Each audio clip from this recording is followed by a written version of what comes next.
and welcome to the Disruptive Innovation Festival, the online festival of ideas that asks the question, what if we could redesign everything? Now, what's the role of business? Is it to generate profits for shareholders, or do they have larger social and environmental responsibilities? If it's the latter, how should they prioritise these? The B Corp movement was designed to redefine business success and to take in social and environmental dimensions. Joining me in the studio, I'm delighted to introduce you to Charmain Love, but she's allowed me to call her Char today. She's the co-founder and co-chair of B Lab UK, and she's helped manage the launch of B Corp specifically within the UK. Now, before we carry on, I just want to remind all of you online that this is an interactive session. We really love hearing your thoughts and comments, and you can do this by posting in the comments box below this video or using the hashtag ThinkDiff on Twitter. Right, Char. I was going to ask you to explain to us exactly what a B Corp is in 30 seconds, but cleverly on the way down, you managed to send me over a video. So we're going to play this video right now, and then we'll carry on the conversation. Sounds great. Thanks, Emily.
This is the future.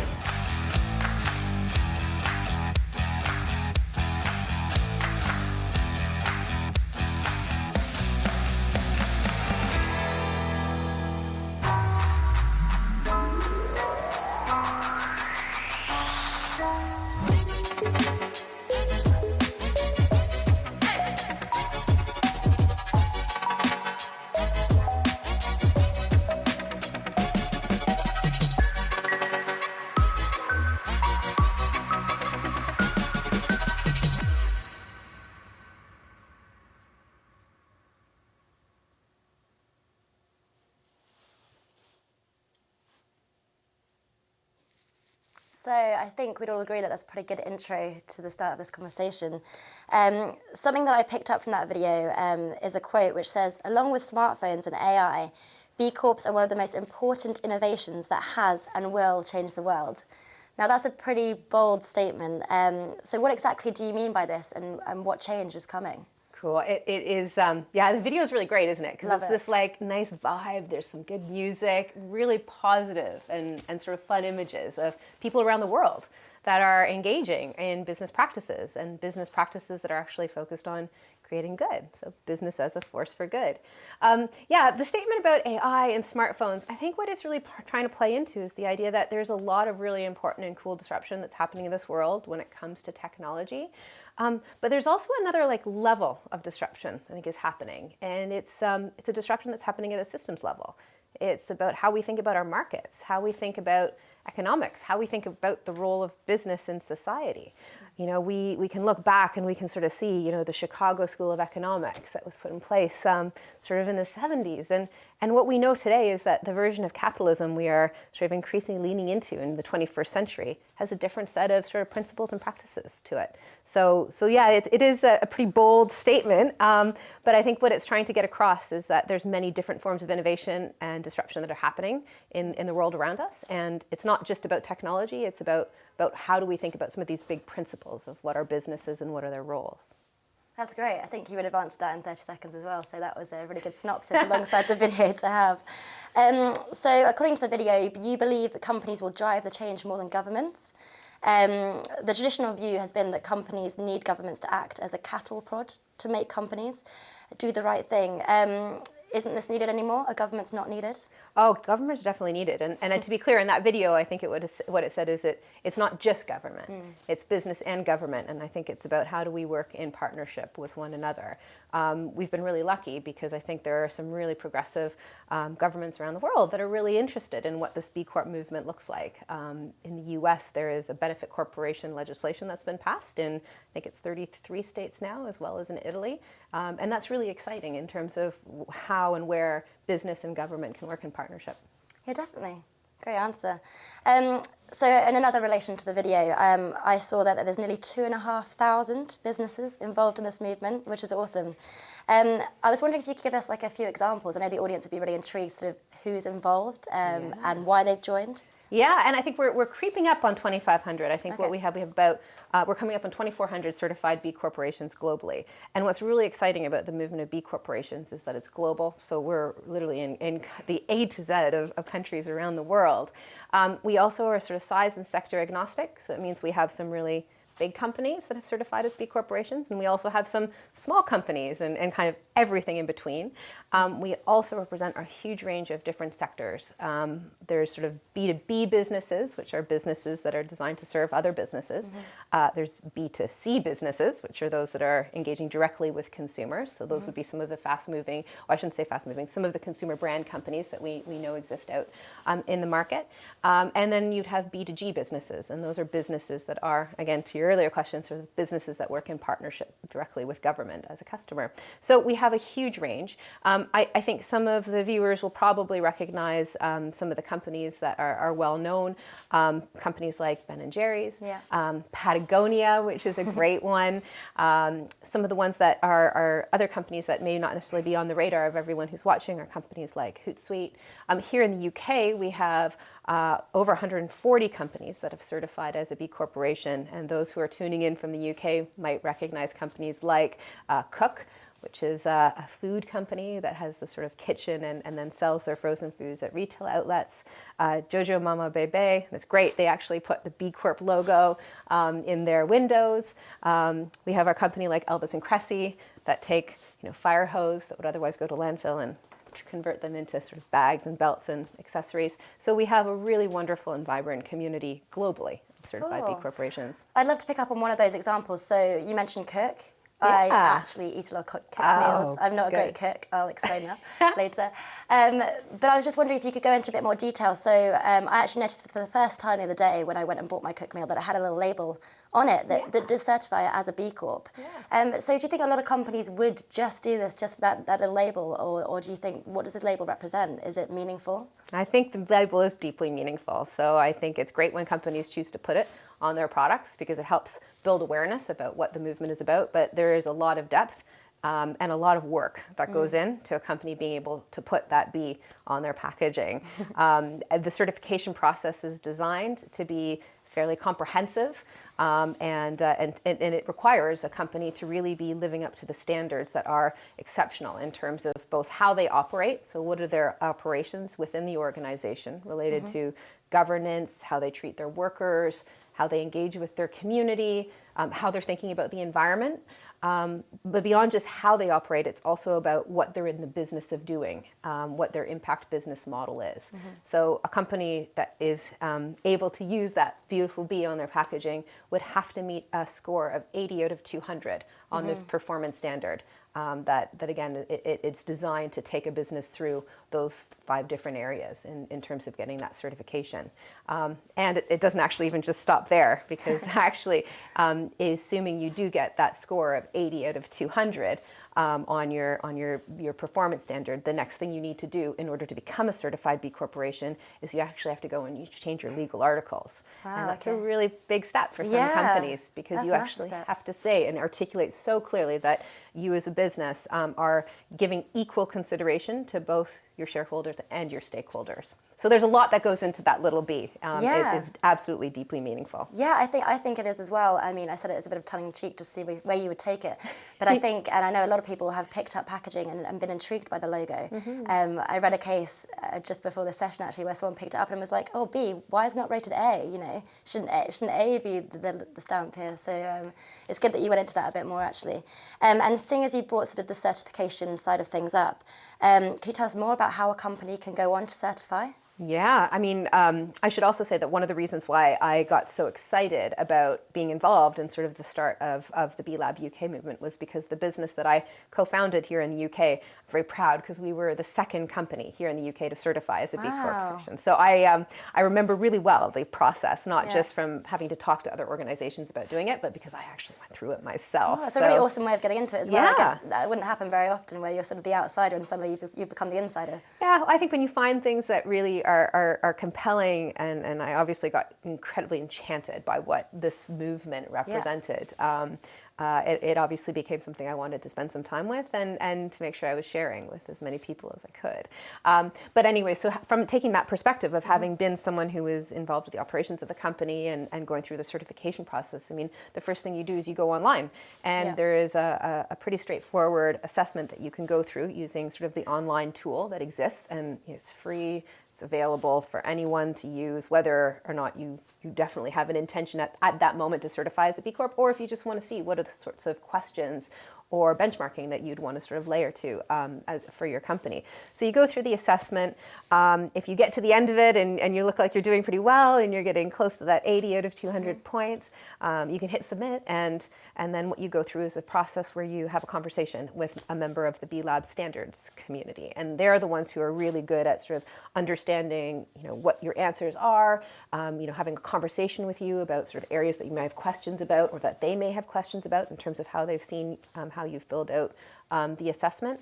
What they will do also is, if again you're on the journey to wanting to certify your business, is before you can sort of formally be a member of the community, they'll definitely want to verify it. And so there's a certain percentage of the questions that are online that will be randomly selected and that you'll have to provide evidence to. So if you're saying you have an employee handbook that has a certain number of benefits, and what they might ask you as part of that verification process is, send us your employee handbook.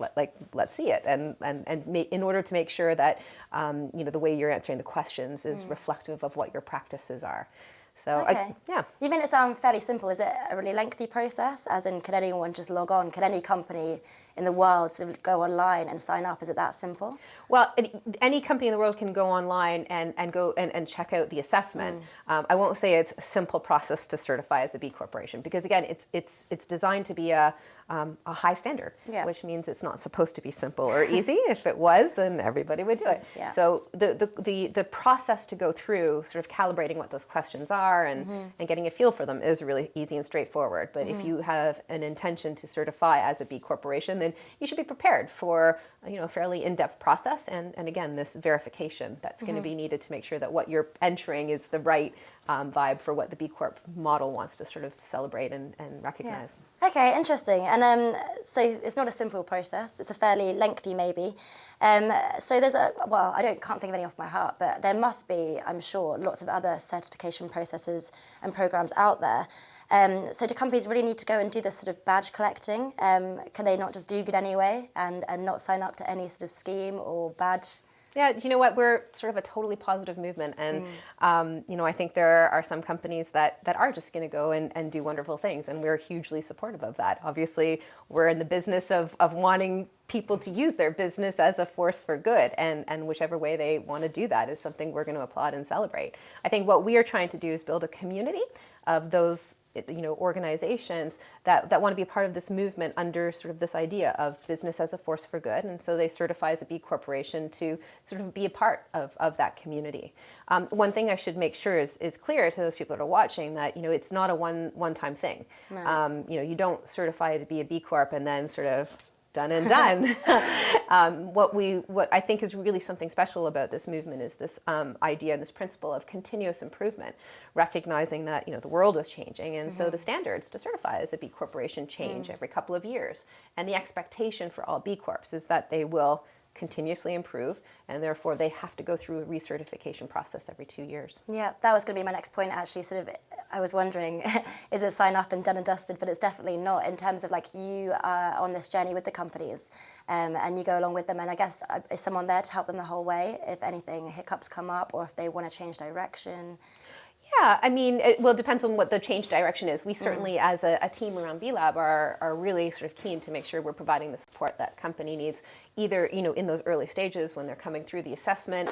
So we have a whole lot of events we do, sort of master classes and boot camps and socials and a whole bunch of stuff in order to sort of make people feel like they can be supported through that process. Yeah.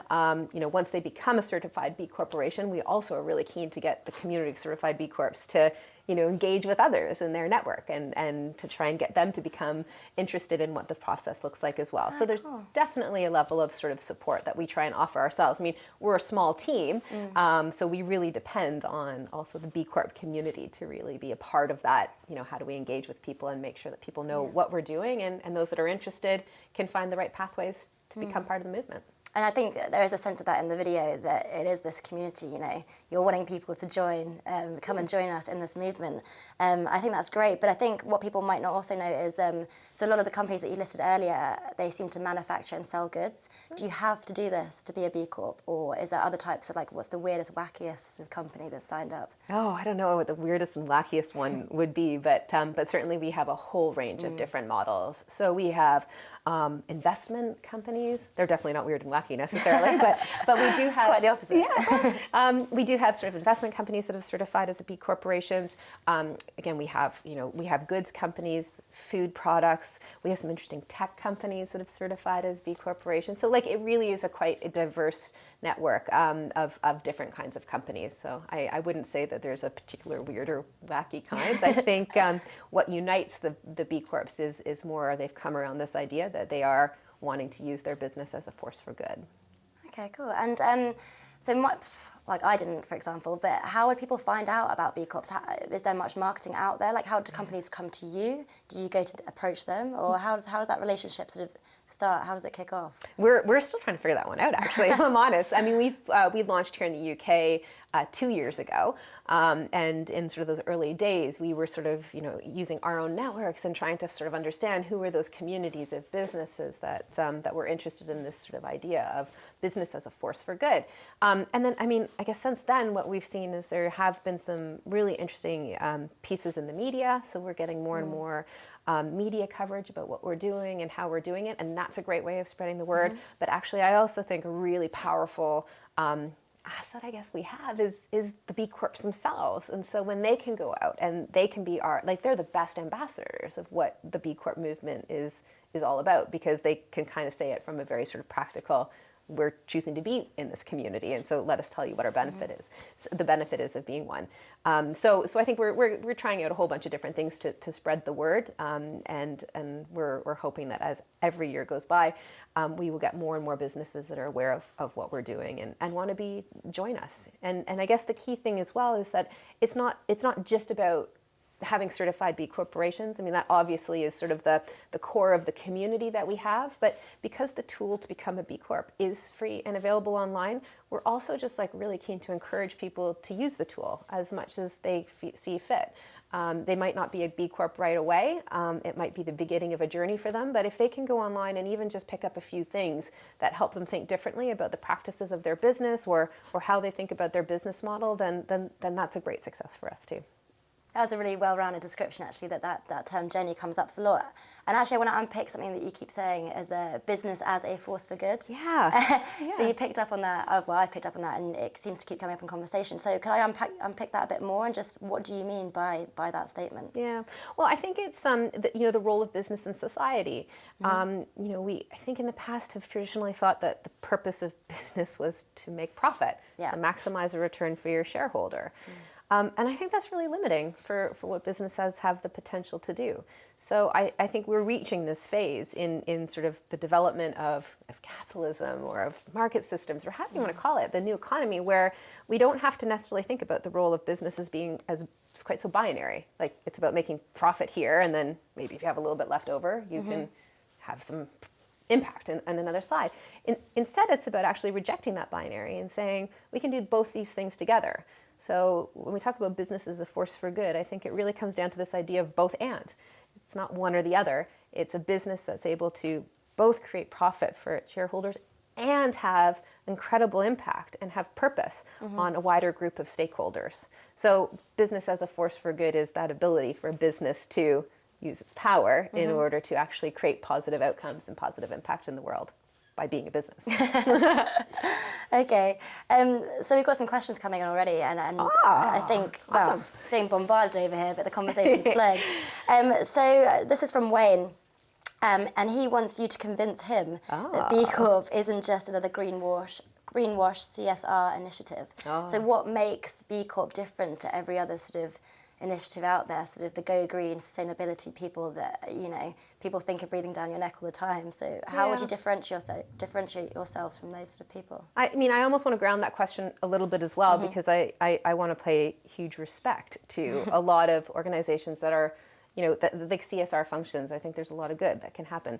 I also don't want to say ours is necessarily, our certification is better than another. Like, we're kind of a positive movement. So I think I like to try and think about it as like there's this mountain that we're all trying to climb, which is this idea of, a new capitalism, the new economy. And actually a lot of different organizations will have different tools and different ways of thinking about what the route up that mountain is.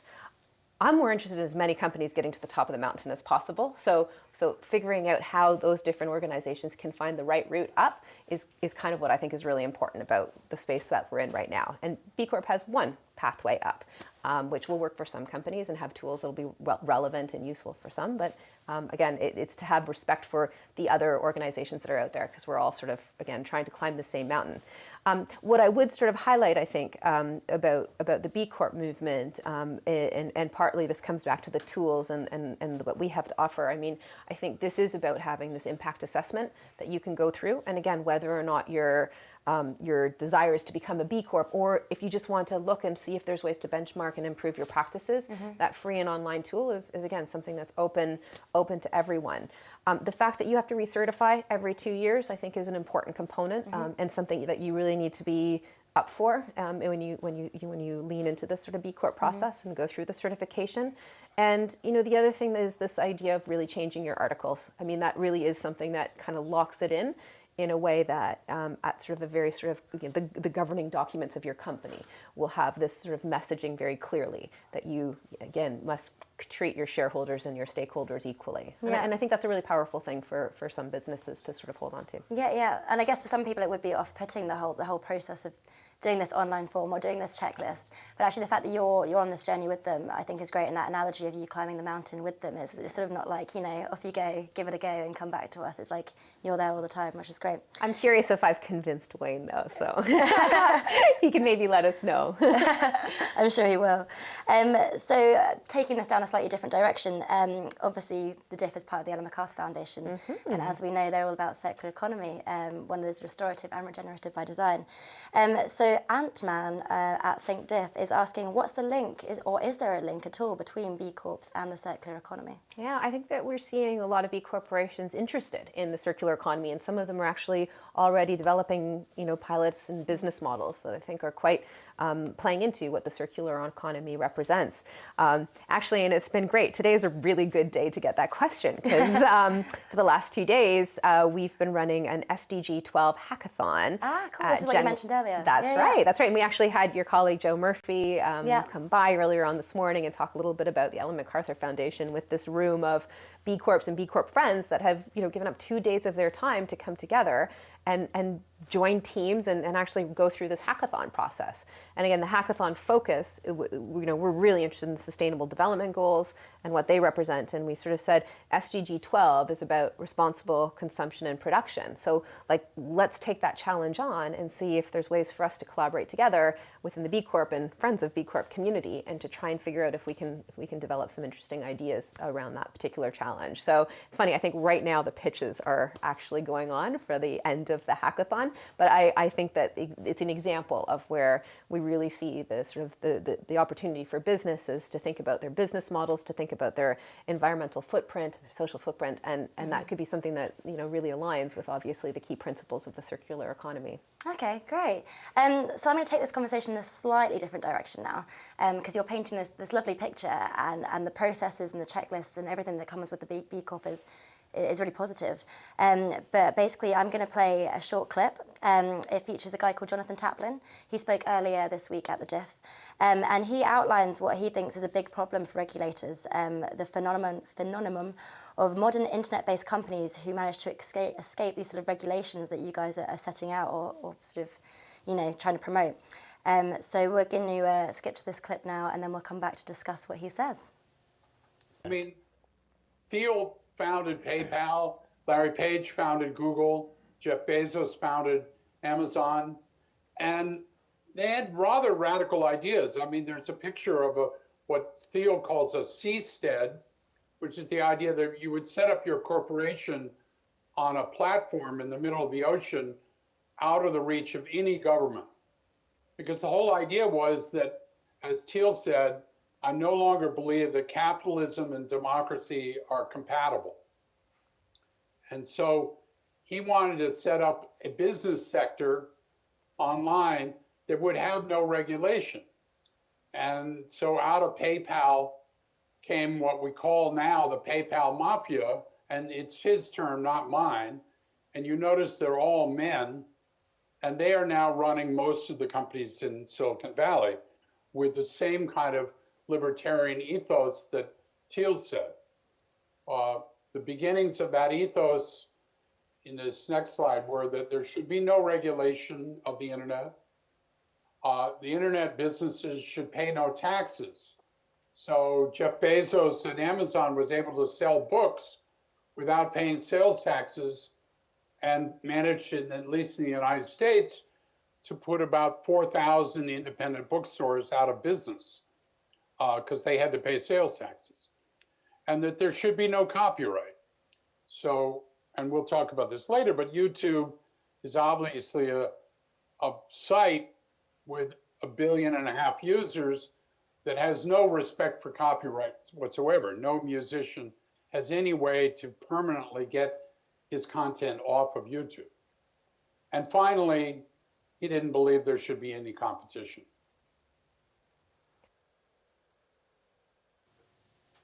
Okay, so you don't have to go into much detail here, but I guess the challenge that Jonathan is explaining here broadly, as I say, you don't have to go into depth here, is that for every B Corp, there might be 10 companies out there with this mindset.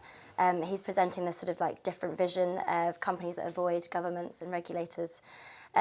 So what does it mean for the B Corp movement if there is these types of companies out there, these powerful companies as well, not just any company, the well-known ones, and what does this mean for you guys? Yeah, well, it's interesting.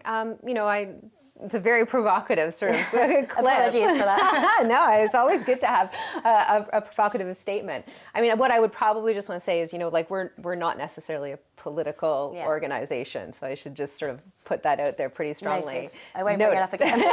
No. But I think what's interesting is I think that there is a change that's sort of happening that's out there. So there's some really interesting conversations that we're having with a whole range of different companies that are actually seeing that millennials are interested in companies that are doing more than just making profit. Like they're interested in companies that are have a purpose, that they want to solve problems. I also noted on the slide there was that comment about competition, and actually, I kind of feel like the competition that we can see in the market. I mean, there's competition to be the best in the world, but actually one of the things that's also interesting is like, could we have a competition that's about who are the companies that are doing the best things for the world? And actually one of the things that B Lab celebrates every year are those companies that are best for the world. So I think there's some really provocative things in there, and I guess what I would say is that I think that there's a huge amount of energy that's coming around people that want to see a different role for business, and so I think that we'll see some of this change happen. Yeah, and I'd agree with you. I agree it's an old-fashioned mindset. I mean, there is these big companies who unfortunately still have these old mindsets, and I'm a millennial myself, and I'd say that a lot of me and my friends, they choose companies based on, those sort of factors. They don't want to work for anyone. They want to work for, like, a purpose. So that's interesting that you brought that up, actually, and sorry to challenge you. Yeah, no, I love challenge. Okay, cool. So did you want to bring anything up around that topic? Like, obviously, the B Corp has got to move somewhere. It's got to grow in some sort of sense in order to, for people to forget about that old mindset. So where do you see this movement going next and the growth opportunities? Yeah, I think the last couple of years have been really interesting. The global B Corp movement, so B Lab was actually started in the US 10 years ago. And we've kind of seen this really interesting growth just over the last few years where we're really expanding out and engaging at a global level. So the UK launching in 2015, also that year B Lab, there was a B Lab Europe launched. We had Australia, New Zealand, Sistema Bay, which is in Latin America. Like we have now really interesting activity that's happening at a global level. So I think that's really a part of sort of the growth that we're going to see in B Lab. Is it's not just going to be a North American thing or even a sort of Western thing. Like we're seeing more and more countries globally sort of interested in what this represents, and therefore businesses sort of getting interested and certifying as B corporations and starting these little communities in different regions. The other area that I think is going to be interesting to watch growth-wise is, we have some big companies that have certified as a B corporations, but I think there's a lot of other big companies that are watching this space quite carefully and quite closely.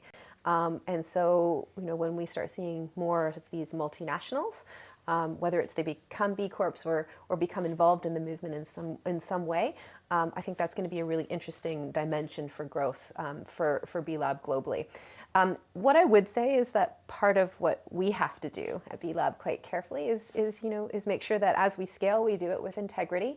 And actually one of the models we kind of have as a mindset a little bit is how do we make, for example, for these multinationals that are interested in the B Corp certification process, how do we make the process of certifying manageable, knowing that if you are a multi-brand, many different region kind of company and are publicly traded, reaching those performance requirements and legal requirements is not necessarily absolutely straightforward. It's complicated. So we're trying to think about, like, how do we make that process manageable, but very importantly, not diluting what that standard means. So this manageable but meaningful.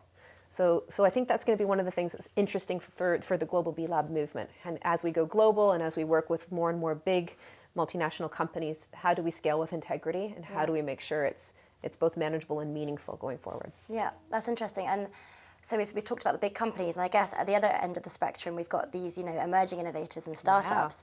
And this relates really nicely to a question that's just come in actually from Palash. So he would like to know how small or emerging businesses / startups look to the idea of including this triple bottom line in their agenda. So how does B Corp encourage this switch or make it look feasible? Yeah, so I mean, that's a really good question, actually, and it actually prompts me to share another thing I think that's important about the certification, which is to become a B Corp, you actually have to have been operating for a year, And okay. partially that's because we need to be able to verify the material that you're submitting to say, when you say you have this amount of turnover, or these are your policies, or here are your suppliers, we need to be able to see evidence of that as part of the verification process. So we generally we do need to see at least a year of operating and trading for a company to become a B Corp. But what's really interesting about that question is that we are getting a lot of interest from people at the very beginning of starting their company, and they're saying we want to embed these principles like right from the very beginning. So here in the UK, we have a certification, I should say certification, but we have a program called Pending B. Okay. And that's for companies that want to go through the assessment to be able to know what are the sorts of things that they need to make sure are embedded into their business as they start it and therefore grow it. And also it means they're incorporating their businesses at the very beginning with this sort of legal consideration in place. So again, at that your articles levels, you're starting your company with this equal consideration of shareholders and stakeholders very clearly articulated.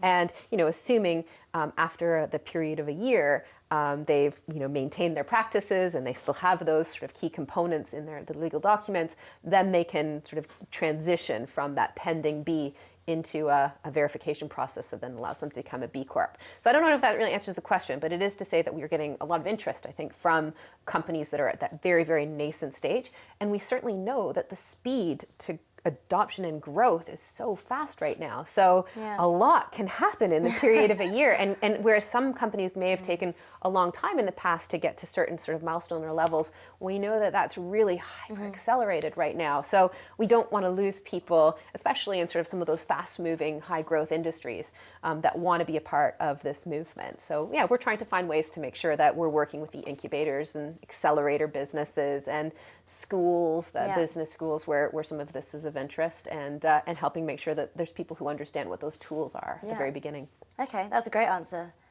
This is actually a two-part question, so there's more coming. So he goes on to say that our emerging businesses, innovators, startups, are they equally as willing, capable and comfortable compared to big companies? Would they approach you more so than bigger companies would? And how do you help them out in that sense? Yeah, I don't know if I could say like one more than the other. I think it's more of like a unified set of values, essentially. Like it's companies that again are interested in really stretching what the purpose of business is, and it being about more than just maximizing a return to their shareholders. Yeah. I like to sort of think that we are somewhat size and sector agnostic, which I know is difficult with these kind of questions, but it's hard because actually we kind of value all business. It doesn't matter if you're like a 1 or 2 person shop or you have tens of thousands of hundreds of thousands. Like it doesn't matter. Like it's more about do you believe in this principle, this unifying goal, this unifying value that has brought people together for the B Corp movement. Okay, great. I feel like I've not really answered that question at all. I think you have. I think people wouldn't know that, so that was really interesting to hear. So this session is absolutely flying by. So I've actually got a little game for you, but before we go to that game, I'm going to switch to my colleague Gemma, and she's going to tell us about some other diff sessions that are coming up this week. Exclusively for the Diff, we produced a series of 3 videos that each explored an aspect of the circular economy: a good disruption, the performance economy, and a flow of wealth and a wealth of flows. Each video is about 20 minutes long, so just check them out at thinkdiff.co. Okay, another Diff exclusive. We made 2 graphical stories just for you. Here's one of them. It's all about soil. Find it in our Diff schedule. Finally, join in with the conversation on Twitter using #ThinkDiff. Back to you, Emily. Thank you, Gemma. Really looking forward to those sessions. I love how I said this week when actually we're right at the end of the week. But don't worry, there's still a whole week to come next week. So back to Charmain now. So I've got a little quiz for you. You don't need to be worried. It's very, very simple. The questions are very simple. Great, because I get to then quiz you afterwards, right? That wasn't in the script. Maybe time. I think we would have run out of time for that. Okay, cool. So first question is a... Quiz time. It's quiz time. Quiz time. It's quiz time. So yeah, they decided to use my theme tune, which I created earlier. Thank you guys for that. We do a round of applause. Yeah, thank you.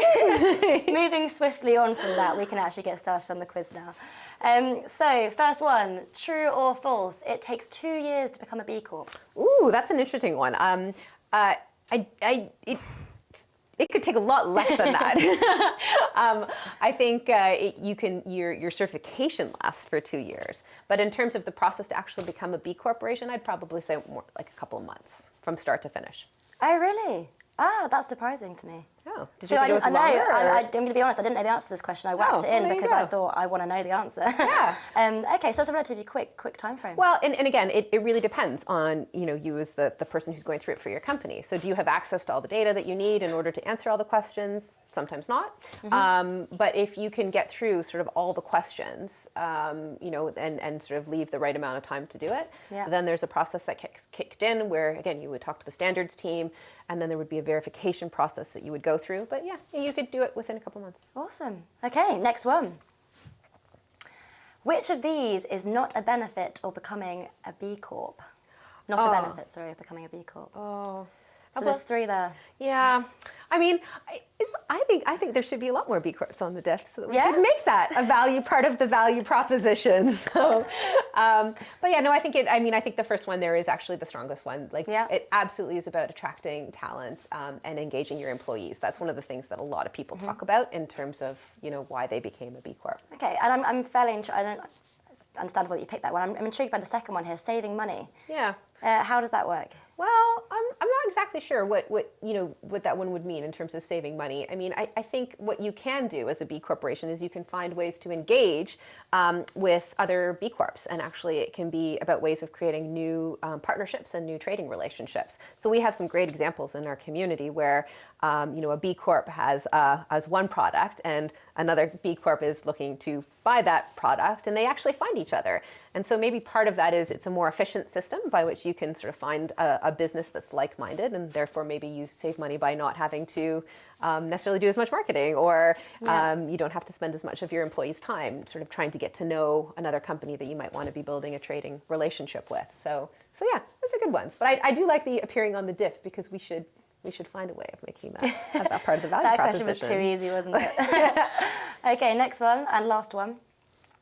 What? This wasn't in the script. Oh. So is this true or false, Charmain? Emily ate most of the diff team's chocolate. Well, I don't know if I can say much about that, seeing as I was. Yeah. Oh, I'm hearing. If we do like phone a friend in the audience or ask the audience, I'm hearing a lot of trues. All I can say is I haven't seen any chocolate, but that might be because I was a little bit late today, and maybe it all got eaten. I'll before admit I it. I may have eaten all the chocolate. While you were waiting for me to be late. Quiz time, it's quiz time.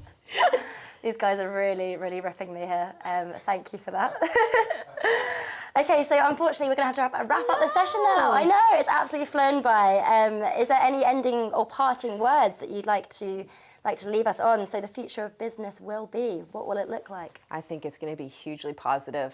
I'm so excited because I think we are so lucky to be living in a time right now where there is so much energy and positivity and opportunity to change things around. And I think it's just such a fun place to be in right now. So yeah, I'm excited. And I guess the one piece of, if I can say parting words that I would encourage is that like anyone who has heard anything about what we've talked about today and is interested, it's really simple. Just go on to the B Impact Assessment website, and that's the easiest and best way to get a feel for what it really is like to be a part of this community and this movement. Awesome. You've been such a great guest. Thank you so much. You've been such a great interviewer. Thank you. Cool. So thank you for all those guys online that have joined us for this session. We're going to have to leave you now. But don't worry, we've got a whole week left at the diff. So do check out thinkdiff.co. Take a look at the schedule, add sessions to your calendar, and get involved. So Char's going to leave the studio now, but don't forget that you can still post your questions and comments in the box below this session. I'm going to ask her politely to log on afterwards and answer those for you, so please do send them in. And we'll see you next time. Thank you very much.